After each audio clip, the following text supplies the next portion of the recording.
প্রিয় শিক্ষার্থী, কেমন আছো তোমরা? আশা করি সকলেই ভালো আছো। পল্লবী মহিলা ডিগ্রি কলেজের অনলাইন ক্লাস কার্যক্রমে তোমাদের সবাইকে স্বাগত। তোমাদের সাথে আমি দেবনাথ সূত্রধর, প্রভাষক, অর্থনীতি বিভাগ, ক্লাসের পুরোটা সময় জুড়ে থাকব। প্রিয় শিক্ষার্থী, আশা করি তোমরাও ক্লাসের পুরোটা সময় জুড়ে আমাদের সাথে যুক্ত থাকবে। আজকে আমরা অনার্স চতুর্থ বর্ষের ব্যবস্থাপনা বিভাগের বাংলাদেশের অর্থনীতি ক্লাস নিয়ে তোমাদের সামনে উপস্থিত হয়েছে। আজকে আমরা যে অর্থনৈতিক উন্নয়ন অর্থাৎ ইকোনমিক ডেভেলপমেন্ট এই চ্যাপ্টারের কিছু বিষয় নিয়ে তোমাদের সাথে আলোচনা করব। তো চলো শিক্ষার্থী বন্ধুরা, আমরা দেরি না করে সরাসরি ক্লাসে চলে যাই।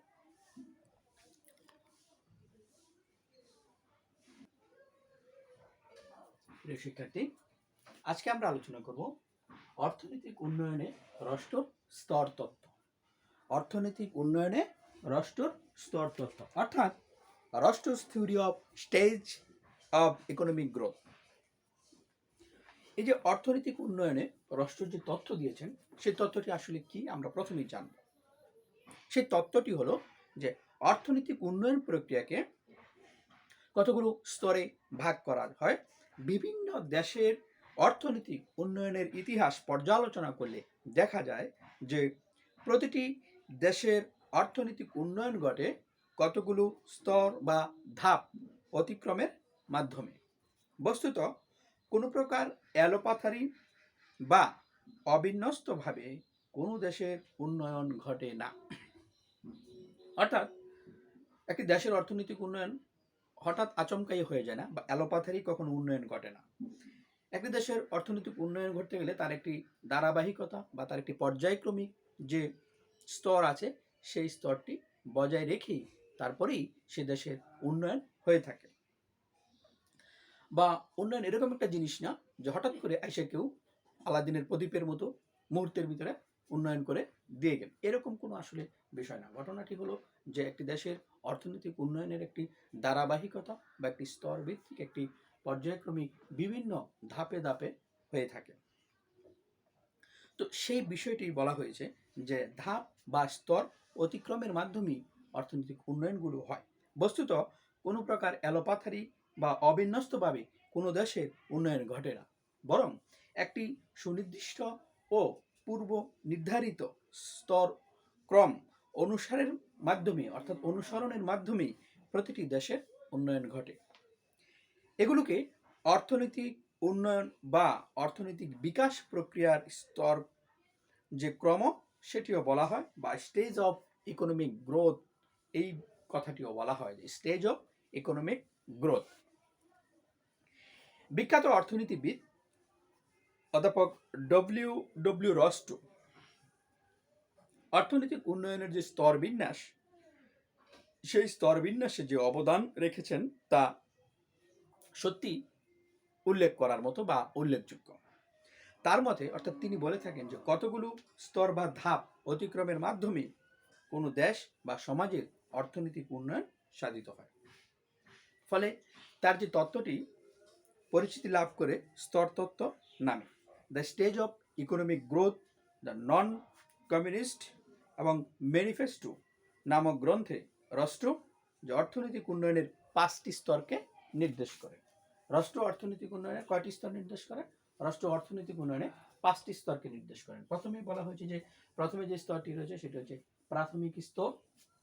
5টি স্তরের ভিতরে প্রথমটি হচ্ছে প্রাথমিক স্তর, তারপরেটি হচ্ছে উত্তরণ পূর্ব স্তর বা প্রস্তুতি স্তর, 3 নম্বরে রয়েছে উত্তরণ স্তর বা উঠতি স্তর, 4 নম্বরে রয়েছে আত্মনির্ভরশীল স্তর, সর্বশেষ যে ধাপ বা স্তরটি রয়েছে সেটি হচ্ছে উচ্চ গণভোগ স্তর। অর্থাৎ রাষ্ট্র এই 5টি স্তরে বা 5টি ধাপে একটি দেশের অর্থনৈতিক উন্নয়নের যে ধাপগুলোকে বিন্যস্ত করেছেন। Private stage, pre take off stage, তারপরে বলছেন টেক অফ স্টেজ এবং সেলফ সাস্টেনিং স্টেজ এবং হাই মাস কনজামশন স্টেজ। এইভাবে উনি 5টি স্তর বা 5টি ধাপের বর্ণনা দিয়েছেন। এবং এই 5টি ধাপের শুধু নাম দিয়ে উনি ক্ষান্ত হননি, এই 5টি ধাপের সুবিস্তৃত বর্ণনা উনি দিয়েছেন। এবং 5টি ধাপের ভিতরে প্রাথমিক যে স্তর আছে, সেই প্রাথমিক স্তরের ভিতরে বলা হয়েছে কি, যে প্রাথমিক স্তরে যে বিষয়টি আছে সেটির বর্ণনাতে উনি বলেছেন যে অর্থনৈতিক উন্নয়নের প্রথম পর্যায়কে গতানুগতিক সমাজ বা প্রাথমিক স্তর বলা হয়। উন্নয়নের এই স্তরে অধিকাংশ জনগণের পেশা কৃষিকাজ হলেও কৃষি উৎপাদন পদ্ধতি প্রাচীন ও সেকেলে, ফলে কৃষি উৎপাদনের হার খুবই কম এবং সে কারণে জনগণের মাথাপিছু আয়ও কম থাকে। আর মাথাপিছু আয় কম হওয়ার দরুন দেশে মূলধন গঠনের গতি মন্থর থাকে এবং সঞ্চয় ও বিনিয়োগ অত্যন্ত কম হয়। এই পর্যায়ে দেশের বৃহত্তর জনগোষ্ঠী অশিক্ষিত ও নিরক্ষর থাকে। উপযুক্ত শিক্ষার অভাবে তারা আধুনিক প্রযুক্তি ও কলাকৌশলের যথাযথ প্রয়োগ নিশ্চিত করতে পারে না। প্রাথমিক স্তরে উনি যে বিষয়গুলো বলেছেন যে তারা বিভিন্ন ধরনের শিক্ষার অভাবে আধুনিক যে প্রযুক্তি ও কলাকৌশলের যথাযথ প্রয়োগ সেটি নিশ্চিত করতে পারে না। সর্বোপরি উন্নয়নের এই স্তরে জনসংখ্যার আধিক্য, সামাজিক অশান্তি ও বিশৃঙ্খলা ও রাজনৈতিক অস্থিতিশীল অবস্থা বিদ্যমান থাকে, ফলে উৎপাদনের ধারাবাহিক কার্যক্রমে বিঘ্ন ঘটে, অর্থাৎ অর্থনীতি অত্যন্ত ধীরগতি সম্পন্ন হয়। তারপরে দ্বিতীয় যে স্তরটির কথা বলা হয়েছে সেটি হচ্ছে উত্তরণ পূর্ব স্তর বা প্রস্তুতি স্তর। প্রস্তুতির স্তরে এই যে দ্বিতীয় যে প্রস্তুতি, এই যে প্রস্তুতি স্তরে বলা হয়েছে যে দেশ প্রাথমিক স্তরের স্থবিরতা কাটিয়ে ওঠে এবং এই পর্যায়ে সমাজে অর্থনৈতিক উন্নয়নের গতিবেগ সঞ্চারের জন্য প্রয়োজনীয় অবকাঠামোগত পরিবর্তন সাধিত হয় এবং দেশে উন্নয়নের অনুকূল পরিবেশ গড়ে ওঠে। সমাজে শিক্ষা ভিত্তি প্রসারিত হয় এবং বিজ্ঞান ও কারিগরি জ্ঞানের কিছুটা বিকাশ ঘটে। এই স্তরে সমাজে এক শ্রেণীর উদ্যোক্তার আবির্ভাব ঘটে যারা ঝুঁকি গ্রহণ করে পুঁজি বিনিয়োগের উদ্যোগী হয় এবং জাতীয় আয়ের একটা অংশ শিল্পে নিয়োগ করে। এই সময় সমাজে মূলধন গঠনের হারও কিছুটা বৃদ্ধি পায়। দেশে ব্যাংক, বীমা ও অন্যান্য আর্থিক প্রতিষ্ঠান গড়ে ওঠে, ফলে সঞ্চয় ও বিনিয়োগ বাড়তে থাকে।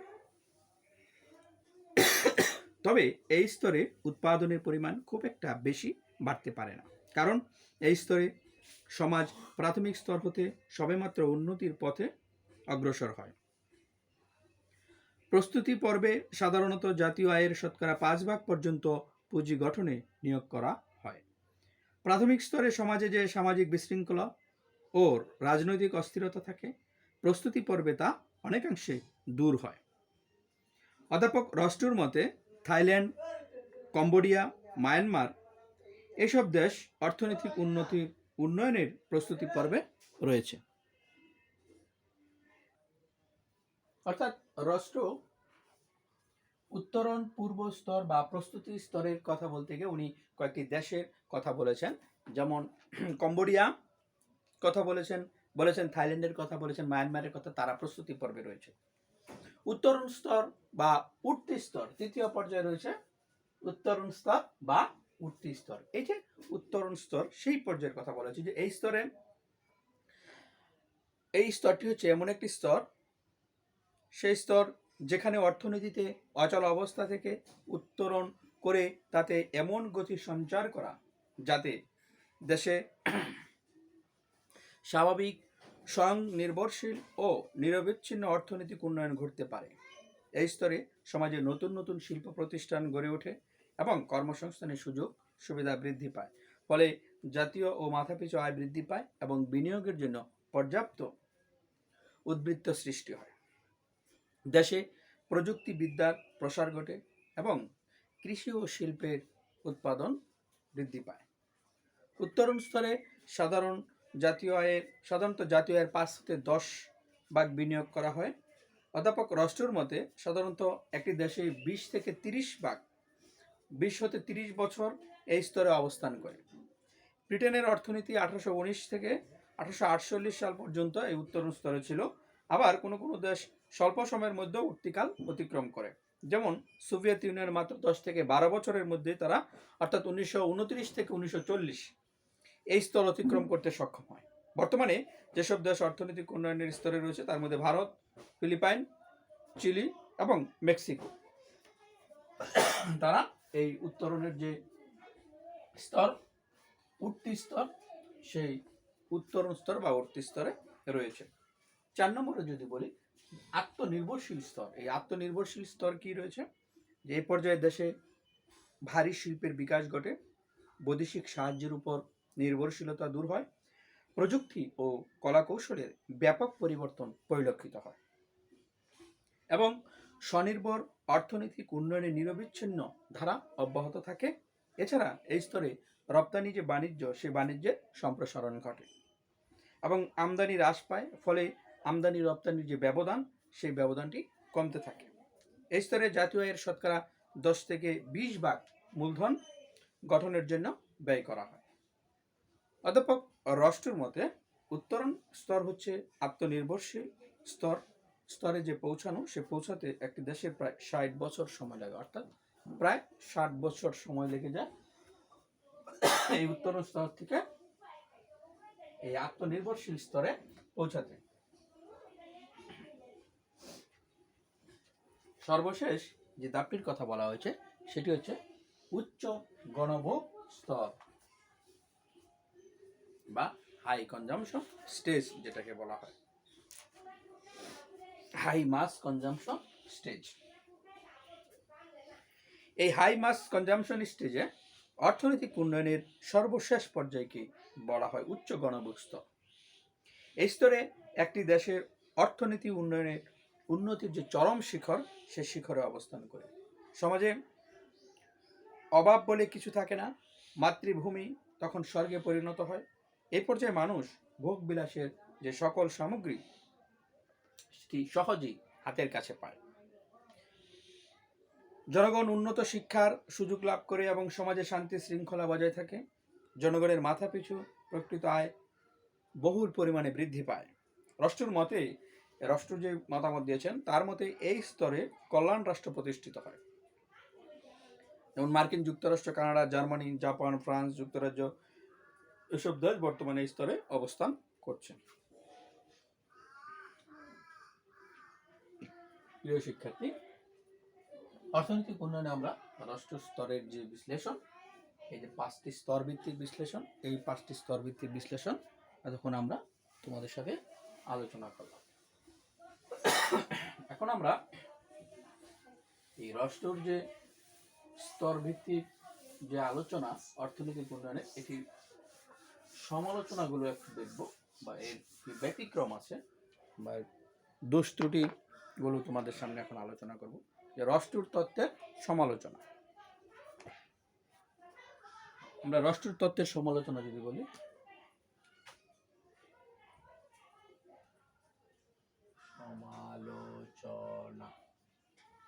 রাষ্ট্র তত্ত্বের সমালোচনা।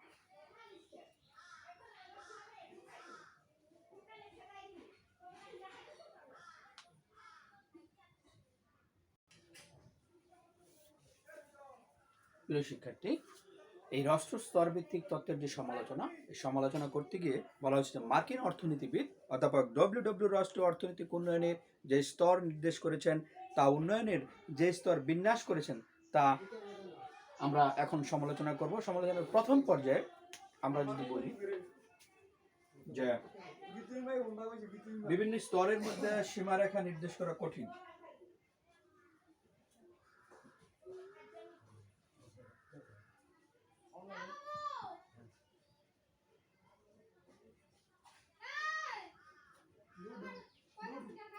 সীমারেখা নির্দেশ করা কঠিন।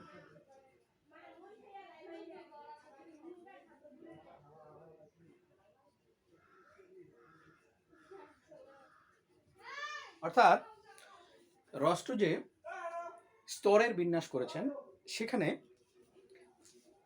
এই স্তরের মধ্যে যে সীমারেখা, অর্থাৎ একটি স্তর থেকে আরেকটি স্তরের যে সীমারেখা, সেটি নির্দেশ করা অত্যন্ত কঠিন বিষয়। অর্থনৈতিক উন্নয়ন হলো একটি দীর্ঘকালীন প্রক্রিয়া ও প্রবহমান একটি ধারা। অর্থনৈতিক বিকাশের যে বিভিন্ন স্তরগুলো রয়েছে, সেই স্তরগুলো একে অপরের সাথে একদম ঘনিষ্ঠভাবে জড়িত। এই স্তরগুলোকে পরস্পর হতে সম্পূর্ণ বিচ্ছিন্ন করা যায় না। সুতরাং রাষ্ট্রর যে অর্থনৈতিক ক্রমবিকাশে যে 5টি সুনির্দিষ্ট স্তর নির্দেশ করেছেন, তা পুরোপুরি গ্রহণযোগ্য নয়। অর্থাৎ বলা হয়েছে যে রাষ্ট্র যে 5টি স্তরের কথা বলা হয়েছে, সেই স্তরগুলোকে সীমারেখায় কোনো নির্দেশ করা যায় না, বা সীমারেখায় আটকানো যায় না, বা সীমারেখায় বেঁধে দেওয়া যায় না। কারণ উন্নয়ন একটি প্রবহমান একটি ধারা, যেটি একটির সাথে আরেকটি একদম ঘনিষ্ঠভাবে জড়িত। সেজন্য বলা হয়েছে যে স্তরগুলো একে অপরের সাথে ঘনিষ্ঠভাবে জড়িত। তাই একটি স্তরগুলোকে পরস্পর হতে পরস্পরকে সম্পূর্ণভাবে বিচ্ছিন্ন করা যায় না। তারপরে দ্বিতীয় নম্বরে বলা যায় যে রাষ্ট্রর স্তর বিন্যাস সকল ক্ষেত্রে প্রযোজ্য নয়। রাষ্ট্রর স্তর বিন্যাস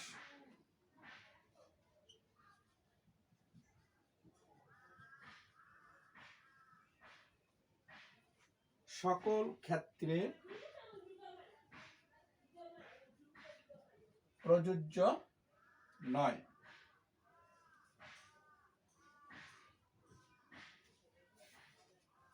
রাষ্ট্র যে স্তরগুলো দিয়েছেন, বলা হয়েছে যে সেই স্তরগুলো সকল ক্ষেত্রে প্রযোজ্য নয়। কেন? যে একটি দেশকে তার অর্থনৈতিক বিকাশ প্রক্রিয়ায় রাষ্ট্রর বর্ণিত প্রতিটি স্তরকেই যে অতিক্রম করতে হবে এমন কোনো কথা নেই।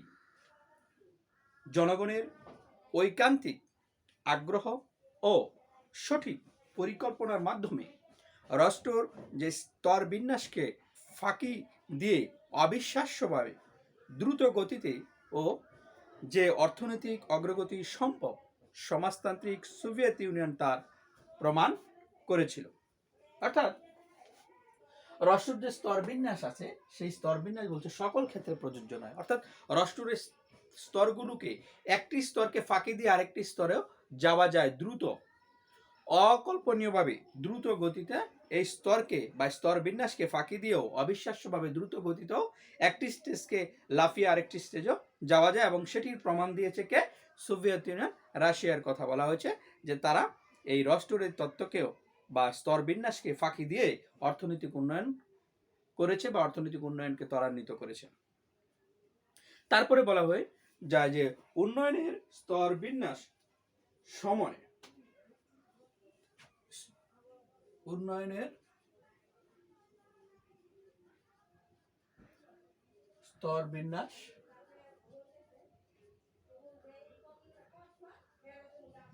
সময় বিন্যাসে সময়। রাষ্ট্রের যে উন্নয়নের স্তর বিন্যাস দিয়েছে, সেই স্তর বিন্যাসে উনি যে সময়ের কথা বলেছেন, দেশের উত্তরণ স্তর 20 থেকে 30 বছর স্থায়ী হয়। রাষ্ট্রের এই ধারণা ভ্রান্ত প্রমাণিত হয়েছে, কারণ সমাজতান্ত্রিক সোভিয়েত ইউনিয়ন পরিকল্পিত উপায়ে ভারী শিল্পের দ্রুত প্রসার ঘটিয়ে এক যুগের মধ্যেই এই স্তর অতিক্রম করতে সক্ষম হয়েছিল। অর্থাৎ 1929 থেকে 1940 এরই মধ্যে স্তর অতিক্রম করেছে সোভিয়েত ইউনিয়ন। এছাড়াও তিনি আরো বলেছিলেন, একটি দেশের উত্তরণ স্তর হতে আত্মনির্ভরশীল স্তরে পৌঁছাতে সময় লাগে প্রায় 60 বছর। এই ক্ষেত্রে সমাজতান্ত্রিক দেশগুলো, বিশেষ করে সোভিয়েত ইউনিয়ন এবং চীন, এই ধারণাকেও ভ্রান্ত প্রমাণিত করেছে। সোভিয়েত ইউনিয়ন 30 বছর এবং চীন তার চেয়েও কম সময়ে এই আত্মনির্ভরশীল স্তরে পৌঁছাতে পেরেছিল। পরবর্তীতে যেটি বলা যায় যে কল্যাণ রাষ্ট্রের ধারণা।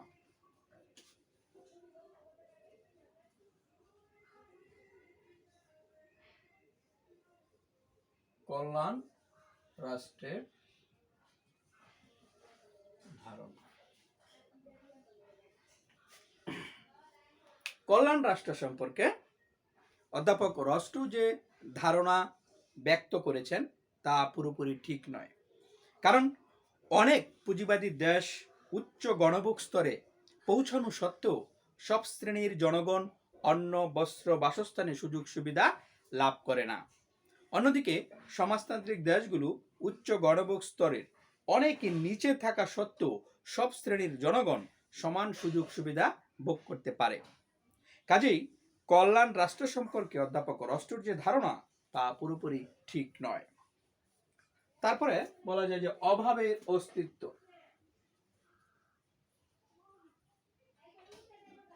অভাবের অস্তিত্ব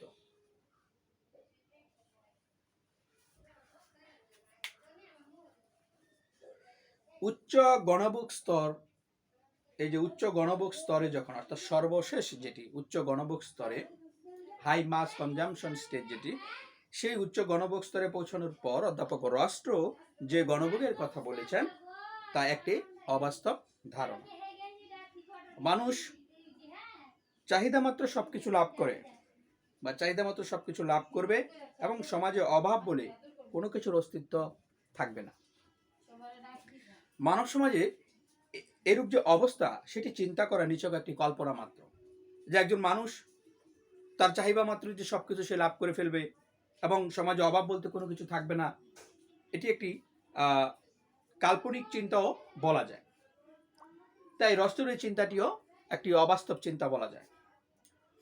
এই আলোচনা থেকে, অর্থাৎ এই সমালোচনার যে 5টি ধাপ, এই 5টি ধাপ থেকে আমরা বলতে পারি যে অধ্যাপক রস্টুর অর্থনৈতিক উন্নয়নের যে স্তর বিন্যাসের কথা বলা হয়েছে, যে স্তর বিন্যাসের প্রক্রিয়াটি আমরা সমালোচনা করা হয়েছে, এবং কিন্তু এই সমালোচনা বা ত্রুটি থাকা সত্ত্বেও অর্থনৈতিক উন্নয়নের বা অর্থনৈতিক ক্রমবিকাশের ধারা বিশ্লেষণে অধ্যাপক রস্টুর পদ্ধতি অধিকতর বিশ্লেষণধর্মী ও বিজ্ঞানসম্মত বলে অবহিত বা বিবেচিত হয়।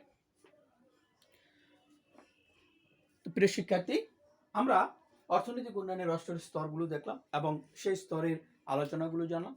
পরিশেষে এই আলোচনার যে স্তরের তত্ত্বের যে সমালোচনা, সেই সমালোচনাগুলো আমরা আলোচনা করলাম।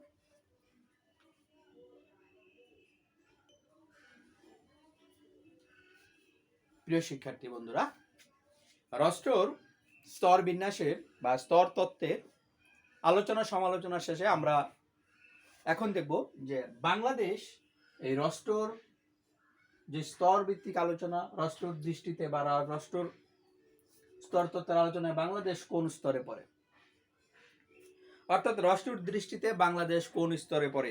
In which stage according to Rostow Bangladesh stands. আমরা জানি যে বাংলাদেশ তৃতীয় বিশ্বের একটি উন্নয়নশীল দেশ।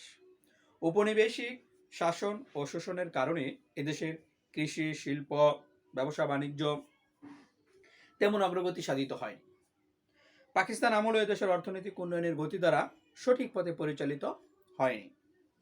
ফলে জনগণের মাথাপিছু আয়, জীবনযাত্রার মান সমস্ত কিছুই অনেকটা পিছনে ছিল এবং অত্যন্ত নিচু ছিল। জীবনযাত্রার মান বলি, মাথাপিছু আয়, সবকিছু নিচু, অত্যন্ত নিচু। অভাব, দারিদ্র,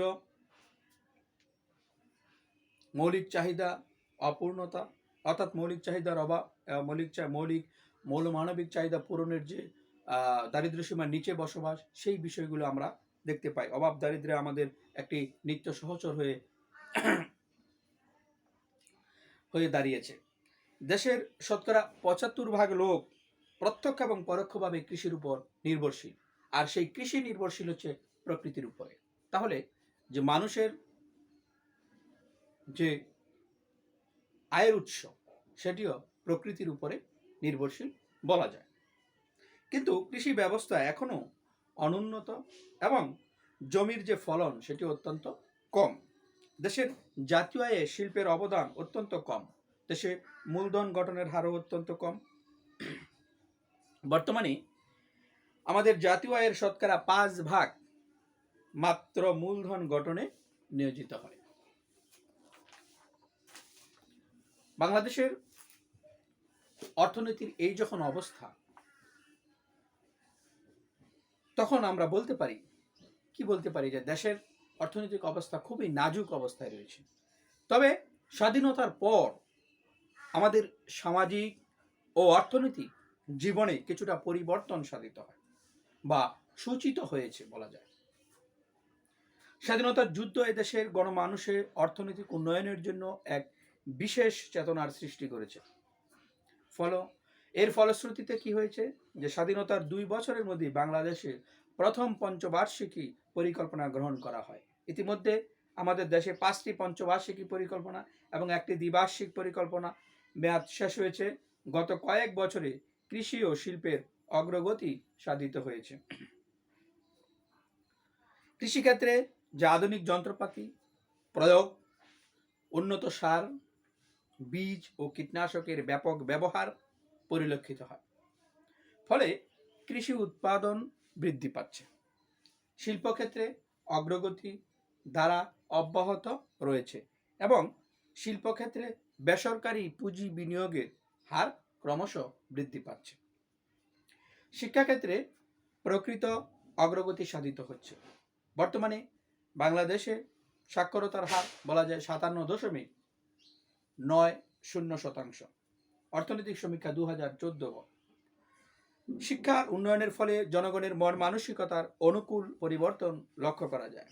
এছাড়া জনগণের সচেতনতা বৃদ্ধি পেয়েছে, ফলে জনসংখ্যা নিয়ন্ত্রণে পরিবার পরিকল্পনার কর্মসূচি গ্রহণ তাদের মাঝে আগ্রহ বৃদ্ধি পাচ্ছে।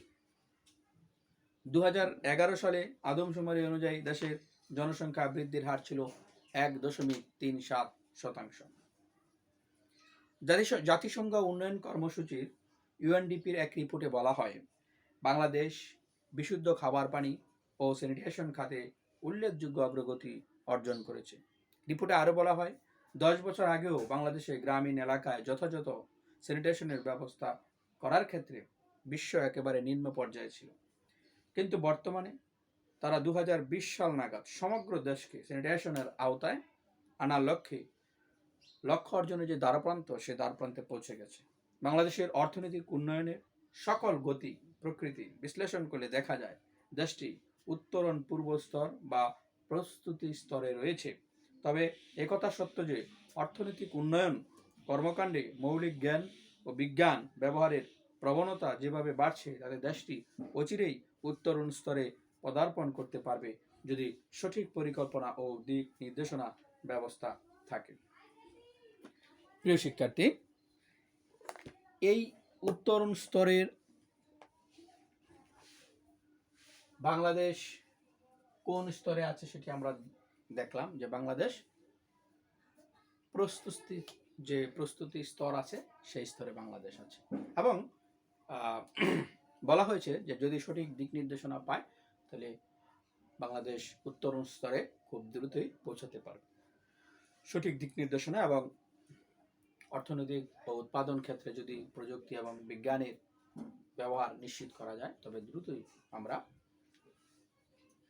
উত্তরণ স্তরে পৌঁছাতে পারব। তো প্রিয় শিক্ষার্থী বন্ধুরা, আজকে আমরা কি আলোচনা করলাম? আজকে আমরা আলোচনা করলাম অর্থনৈতিক উন্নয়নের রাষ্ট্র স্তর তত্ত্ব। সেই স্তর তত্ত্ব কি, সেখানে কয়টি স্তরের কথা বলা হয়েছে?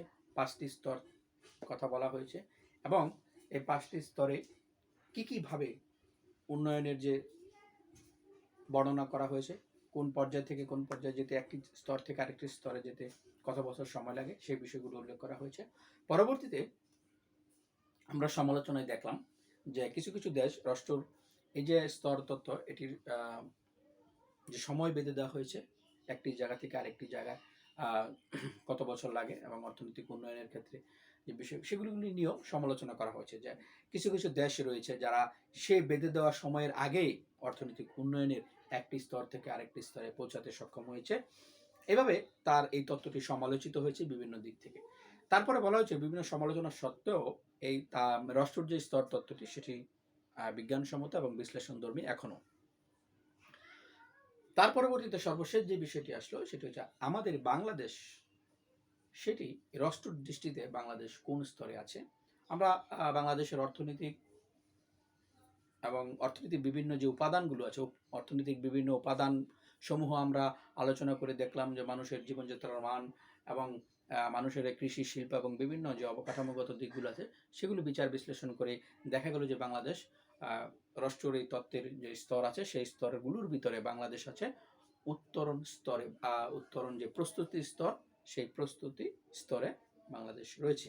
এবং বলা হয়েছে যে বাংলাদেশ যদি সঠিক দিক নির্দেশনা পায় তাহলে দেখা যাচ্ছে যে বাংলাদেশ খুব দ্রুতই এই প্রস্তুতি স্তর থেকে উত্তরণ স্তরে পৌঁছাতে পারবে। তো প্রিয় শিক্ষার্থী বন্ধুরা, আমরা আজকে আলোচনা এখানেই শেষ করব। তোমরা সকলেই সুস্বাস্থ্য মেনে চলবে, স্বাস্থ্যবিধিগুলো মেনে চলবে, আমাদের যে স্বাস্থ্য অধিদপ্তর কর্তৃক যে বিধিনিষেধগুলো দেওয়া আছে, সামাজিক দূরত্ব বজায় রাখবে এবং অবশ্যই মাস্ক পরিধান করবে এবং তোমরা সকলেই টিকা গ্রহণ করবে। আমরা আশা করি অতি দ্রুতই তোমাদের সাথে দেখা হবে আমাদের শ্রেণীকক্ষে। তো তোমরা সকলেই ভালো থাকো, সুস্থ থাকো এবং নিরাপদে থাকো সেই আশাবাদ ব্যক্ত করে এখানেই শেষ করছি। সবাইকে ধন্যবাদ।